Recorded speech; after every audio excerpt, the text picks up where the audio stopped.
ছাত্র জনতার অভ্যুত্থানের ১ মাস পূর্তি উপলক্ষে পাবনার ঈশ্বরদীতে শহীদী মার্চ পালন করে বৈষম্য বিরোধী ছাত্ররা।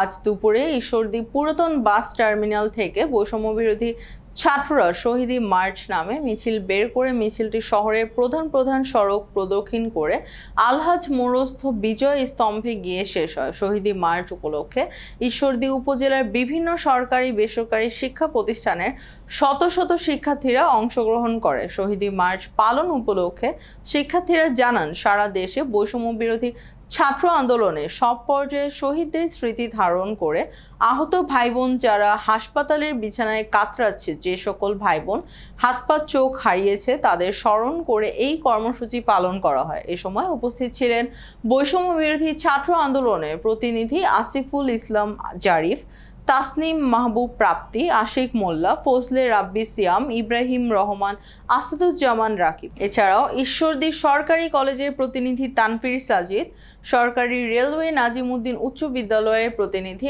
আবু আনসারি রাসিফ, ফারহান ফাহিম, পূর্ব টেংরি বালিকা উচ্চ বিদ্যালয়ের প্রতিনিধি মাইশা, রিতাজ, আলিকা, জেরিন সামাদ, জান্নাতুল ফেরদৌস, সরকারি কৃষি কলেজের ছাত্র প্রতিনিধি আবির খান প্রান্ত ও মাদ্রাসা ছাত্র প্রতিনিধি হিসাবে উপস্থিত ছিলেন আরেফিন রাজ রাজীব, উজাইফা সহ বিভিন্ন শিক্ষা প্রতিষ্ঠানের ছাত্র প্রতিনিধি।